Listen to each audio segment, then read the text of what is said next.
All right, good morning. Welcome to Counterpoints. Very little bit of housekeeping because most of you have figured this transition out by now. If you haven't, the email support@locals.com is actually, like, there are real people on the other side of it who are tasked with answering your questions. Yes. They will answer them. Yes. Like this, it's not just a black hole that you're going to send your complaints into. So be polite. Right. Because it is going to go to a real person. Support@locals.com. If you've had any issues, make sure to connect your email, check your inbox. Obviously, we're doing the transition this week, but if you had any issues, there are real people on the end of support@locals.com.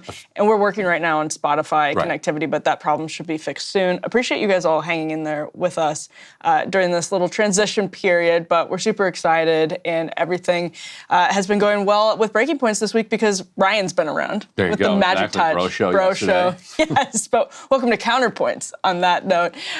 We have a great show. We actually have Gabriel Shipton coming in here in just a bit, Julian Assange's brother, because we're going to talk about the big updates in the Assange case. We're going to start today with elections around the country. It's obviously an election year, which means primary results continue to trickle in on Tuesdays, some really interesting ones last night. We'll have updates from Israel, the Associated Press saga that played out yesterday with AP cameras. Bill Maher was on The View for some reason. Of course, that's great. We're going to talk about that. Yeah, love that for him, love that for them. A really interesting poll on generational differences on some really key things from Gen Z and the baby boomers. We're going to dive into all of that. We're going to talk about ScarJo, the Scarlett Johansson OpenAI debacle, basically. And then we'll close with Gabriel, who we're excited to have in studio. Yeah. And I'll tell my story of parting with Scarlett Johansson back when I worked at the Huffington Post and used to be cool. I didn't want to bring it up because I didn't know how off the record it was, but stay tuned for this because it actually is a good story. All right, but let's start with elections. A1 up on the screen in Kentucky's 4th Congressional District last night. Thomas Massie, let's just call him a friend of the show because I feel like there aren't many Republican congressmen that we can say that about, but here at the Breaking Points universe. From his universe and said he wants to come on the show. He said, of course, come on. Good. We admire Thomas Massie's, if we admire Thomas Massie for one particular thing, it's his courage in standing up against political correctness, frankly, even when it's inconvenient for a Republican. So there was some to-do made about Thomas Massie in his re-election bid. He cleaned up last night, about 76% of the vote. You can see that on the screen here from the New York Times as of right now, with 95% of the votes in. Ren, I looked it up. He got 65% of the vote back in 2022. So he actually did better this go around, despite, as you've reported, AIPAC targeting members of Congress, including him, because he's pushed back on some of the very broad language in bills that have been sort of symbolic bills, ones that, you know, people on both sides have said are important symbolic bills on both sides of these bills, but about Israel and anti-Zionism versus anti-Semitism. And Massie's been one of the few Republican voices of reason. And you can tell how much they must hate Thomas Massie if they're willing to spend money to support a Scotch-Irish guy, McGinnis, down there. Although it's probably pretty hard to find a candidate in Kentucky who's not Scotch-Irish, right? Yeah, that would be a real challenge. Yeah, but so, yeah, Thomas Massie withstanding nowhere near the amount of AIPAC money that they're spending against squad members and squad aligned members, but, you know, well into the 6 figures. Like, nothing to sneeze at. In a little Republican primary. Yeah. Right. And, you know, won extraordinarily convincingly. So that should send a message in kind of Trump districts that, you know, a couple $100,000 or $1 million of AIPAC money is not going to knock you off. Take us up to Portlandia, Ryan, really, to a very, could be a Portlandia sketch this election. A couple $1 million can knock you off in Portland. Yes. All right, so we can put this element up. So we've been following this for the last couple of weeks. And the climax here, Maxine Dexter, the AIPAC-backed candidate in Portland's race, ended up beating Sushila Jayapal and Eddie Morales in kind of a 3-way race in a fairly convincing fashion. They're still counting the votes. It's mail-in ballots. But the last I checked, Dexter was over 50%, almost beating Jayapal by 2-1. Jayapal was considered, if you're just checking in on this race now, to be the front runner in this race a month ago. And then a month ago, millions of dollars of dark money started being spent through two super PACs, one called 314 Action Fund, which says it's a pro-science super PAC, and the other one called Americans for Responsive Government, or Voters for Responsive Government, which a brand new super PAC, never existed before. It was launched on April 1st, which meant that it didn't have to disclose its donors until May 20th. It started spending, collectively, they spent millions of dollars against Jayapal and for Dexter, and the entire time Dexter was saying she had absolutely no idea where this money could possibly be coming from. And I've talked to people close to her, talked to people inside 314. They all say everybody knew where this money was coming from. It was AIPAC. We then know that from FEC records that she herself got hundreds of thousands of dollars from AIPAC donors. But yesterday, 2 days ago, on May 20th, the day before the election was held, American Voters for Responsive Government was finally required to file with the FEC, and this was when we expected that we would learn about their donors. And if you can put up this element here, here it is. They filed an FEC report. Emily, take a look at that. Look. Oh, yeah. You ever seen anything like that? No. Just zeros. I've never seen anything like it. When you tweeted that, I was like cash on hands, zero. Yeah. Yeah. This, zero, zero, zero, zero.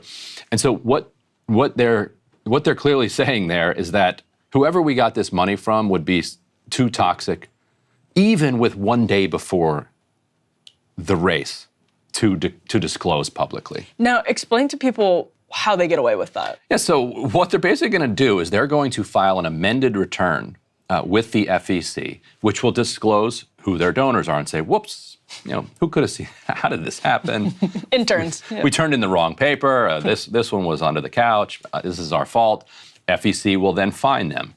And they will then peel off from their stack of bills, hand the FEC the money, and even probably throw a little tip at the regulator while they're at it. Right. Because they can. Right. Because who cares? It's not criminal. Right. Right. It's not falsifying business records. Yes. Yes. Well, and for campaign-related purposes, can you imagine? Now, if there's a porn star involved somewhere, then maybe the New York Attorney General will find a way to have some type of jurisdiction over that. Yeah. Basically, they're just going to pay the fine and not tell you, where the money came from until after the election. I don't think you can even just be clear enough about what you've reported here over the last couple of weeks. When you have you have somebody who is, this was a really close race. It was like tightly packed. Even, I'm reading Oregon media and from Oregon Public Broadcasting, they're like, the policy differences were not, obvious between any of these people. All progressive Democrats. Right. Yeah. Dexter announced later than everyone else. It just is crazy how the money swept in. It doesn't always happen this way, but when it does, it's so obvious. It's so clear exactly what happened, and that's what happened here. Yeah, and what AIPAC discovered in a couple of other races, Summer Lee's in particular, was that because AIPAC is primarily funded, not exclusively, but primarily funded by Republicans who also give money to Republicans, Trump, McCarthy, whoever, that it's not necessarily the pro-Israel money that hurts them in the Democratic primary among kind of normie Democratic voters, although I think it is in a place like Portland right now that is a problem given what Israel is doing in Gaza. But in general, what Summer Lee hit her opponent for was not taking pro-Israel money, was not taking AIPAC money, but was for taking MAGA money. Yeah. Yeah. Because it fits into the hyper-polarized kind of partisan nature. And because it's a Democratic primary. Right. Like the people voting in Democratic primaries are hardcore Democrats. I was going to say, speaking of which, this is a really deep blue district. So if you're wondering why this particular primary is a big deal, it's because that's basically who just won the general election. This is the race to replace Earl Blumenauer in that district. So you could imagine that if it were reversed and let's say George Soros and a bunch of other let's say Harvey Weinstein's not in jail, and they are supporting a super PAC that is then playing in Republican primaries, spending millions of dollars against one Republican to pick up another one. Yeah. You would imagine the other Republican would be like, this is just a bunch of Democrat money. Yeah, absolutely. And yeah. Hollywood money. Yeah, absolutely. Yes, it's crazy. It's absolutely crazy. And on that note, let's move over to California's 20th district. That's Kevin McCarthy's We'll come back district. to Portland in a second because there was an interesting one. Yes, But well, we're doing congressional districts. Our last stop on this tour of American elections last night would be California's 20th district, where there's a huge spending advantage to Vince Fong, who was kind of handpicked by Kevin McCarthy. People have referred to him as a Kevin McCarthy protege to take that seat in California's Central Valley. It's a pretty interesting, heavily agricultural district. Bakersfield. Bakersfield. Dusty, yeah. Yeah, that's right. And so he won handily, 60% of the vote. He was endorsed by Donald Trump. People say there's really no daylight between Kevin McCarthy and him on most main issues. But what's interesting is his opponent, I think he's a sheriff, and also a longtime fixture in the area. He, interestingly enough, was endorsed by Trump-like figures, so Rick Grinnell, who served in the Trump administration. But Fong had McCarthy's backing, he had all the money, and he had Trump's backing. So that's where that ended up in California's Central Valley in the 20th. I would think in that district, if you've got McCarthy and Trump, Rick Grinnell's not going to push you over the top, right? It's not going to be Rick Grinnell. But all this to say, it's not like he was some crazy, fringe figure. He did bring other endorsements into the game. Right? He got over 30%. Yeah, which is impressive enough for a primary. But Ryan, we got to get back to Portland. We got to get back to Portland because that DA race. Yeah. So the other key race in Portland, and because it's a Democratic primary, this is basically it, pitted the incumbent progressive district attorney named Mike Schmidt, not to be confused with the Hall of Fame third baseman for the Philadelphia Phillies. Well, do you know the It's Always Sunny in Philadelphia bit about Mike Schmidt? I don't think I've seen that. Oh, you don't know who Mike Schmidt is? You'll have to watch it. I'll send it to you. Oh, yeah, I think I have seen this. Yep. Mike Schmidt was when I was a kid, was my absolute hero, like worshipped. Absolutely worshipped Mike Schmidt. So it's very hard for me to see what happened to this other Mike Schmidt out in Portland, Oregon. We might have just ruined it for you. So basically, he was challenged from the right by another prosecutor who was a Republican right up until Trump was elected, and he switched parties and became a Democrat. He's, I guess a never Trump type Republican, but he's a tough on crime prosecutor. And he ran his race against Measure 110, which was that was the measure that decriminalized drugs and said, treatment over incarceration in Multnomah County, and which a lot of people in Multnomah County blame for not actually moving people into treatment and instead just kind of creating kind of open air drug markets and drug dens, basically all over Portland. People were also very upset at the policing, the police just not responding anymore. Police strikes, plus the protests continuing to this day, like the George Floyd protests, basically in Portland, have never stopped. You got a hardcore group of people out there that are like, just their pastime is like smashing up the Bank of America. Yeah. And at some point, you're like, okay, we get it. We get it with the Bank of America. You need to go to the ATM. And so this guy Vasquez ran against it. We can put this next element up here. This was Jonathan Martin, kind of foreshadowing this race. He went out to do a little fly-in to Portland, and correctly called that the political winds in Portland are blowing to the right. Yes. And there was some backlash brewing here. Well, to the center, I guess, maybe. Well, to the right of where they are. Yeah. Yes. They're certainly not going to the right yet in Portland. And so it looks like Mike Schmidt is going to lose. Yes. I don't know if it's been absolutely called yet, but it's basically over. Down by 14,000 votes as of early this morning. It's going to be very tough for him to make that up. And he gave a sort of concession last night. Let's roll a little bit of Schmidt's explanation for why he thinks he lost this race. Well, I think, I talked to a lot of voters, and I've heard a lot of frustration about long 911 wait times, about police officers not showing up, about when they see a case dismissed for lack of a public defense attorney. And I think if you're a community member, you just see things not working. And so I think, that's probably what we've seen so far in the early results, and we'll still see more to come out. But what we've seen so far in the early results is probably a manifestation of that frustration. Well, I think what we saw was a rollout of Measure 110 that didn't really hit the mark. I think when people voted, myself included, we wanted treatment to be there and available to people. That's why we wanted to do that. And obviously, at the same time, a pandemic hit our community and fentanyl came on our streets, and the treatment wasn't there. And so I think people lost patience with that type of approach. But, I'm hopeful that we stay with our focus on helping people who are addicted get treatment.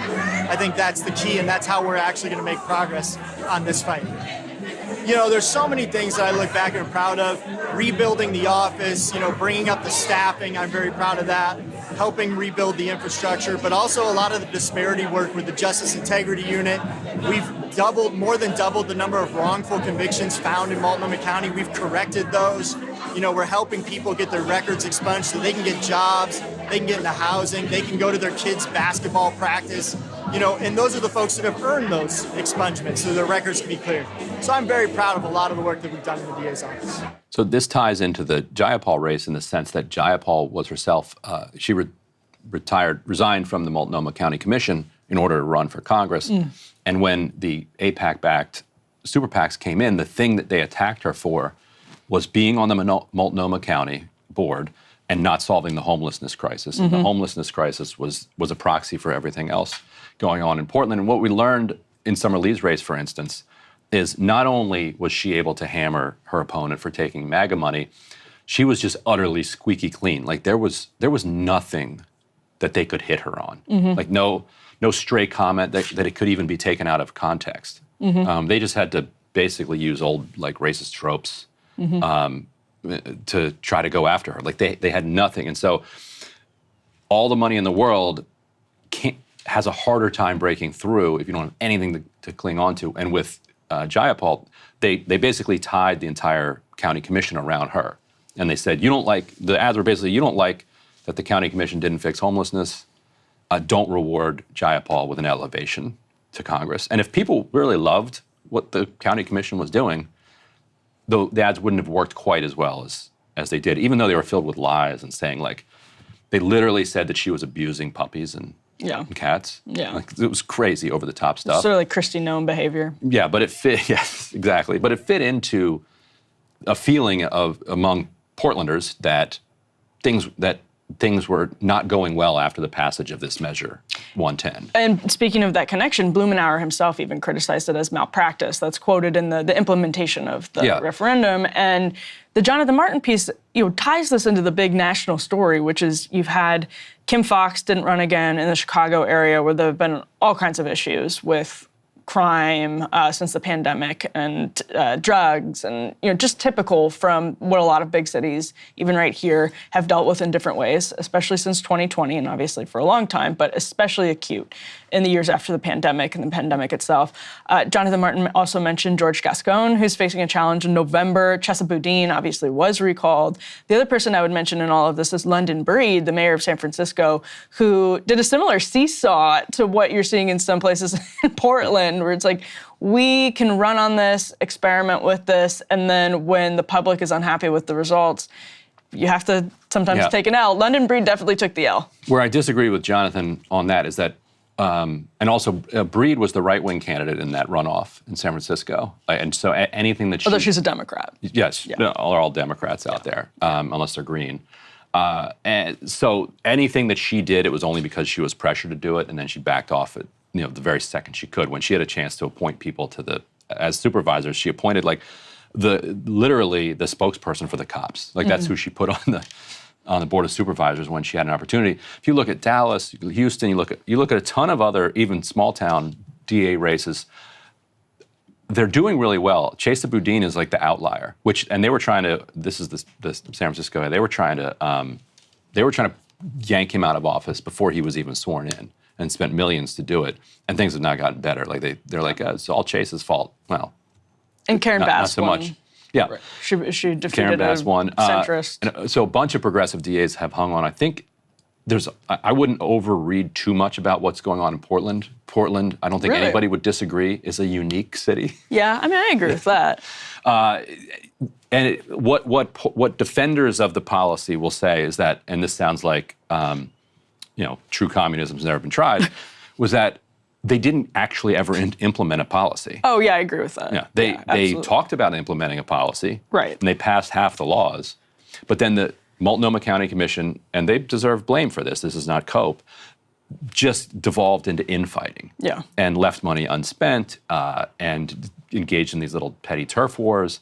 And so never actually came up with a coherent policy of what does the post-George Floyd and post-drug policy reform world look like. Instead, they just kind of ended what they had been doing before, combined with a police strike, and then didn't put anything in its place. And people were like, you know what, well, let's just go back to the old thing. At least that was an ethos. Option. Yes, at least that was something. And we're gonna on our Counterpoints Friday is going to be drug policy debate, focusing mostly on marijuana rescheduling. Yeah. So we can talk about this more later and on that show. So I'm sure Kevin Sabat, who's going to be our anti guy in this debate, is going to be extraordinarily excited about Mike Schmidt losing. Final thought just on this block would be going back to the point you made on London Breed, which is there was, and I think your book even speaks to this, there was an enthusiasm about the public's response to some progressive, like fantasy bucket list items that started to surge at a different time. And then after the pandemic, the political winds have blown in another direction. And you've seen certain Democrats respond to that in different ways. And I feel like this election season will have some stuff that kind of shows us how different parts of the country are dealing with that. Excellent plug for the book. That's right. Owe you one for that. Yeah. And meanwhile, crime is way down around the country. Like the kind of pandemic crime surge that we saw. We're seeing that come down. It depends on where, it depends on what kind of crime. Yeah. But yes, it's not, the media coverage is not exactly the true story. And that shouldn't surprise anybody. Yes, indeed. All right, let's get to this next block here on updates from Israel. Hey, if you liked that video, don't forget to hit the like button and subscribe to Breaking Points. If you want to see the rest of Counterpoints, go to breakingpoints.com to become a premium member and get the full uncut show every morning in your inbox and on Spotify.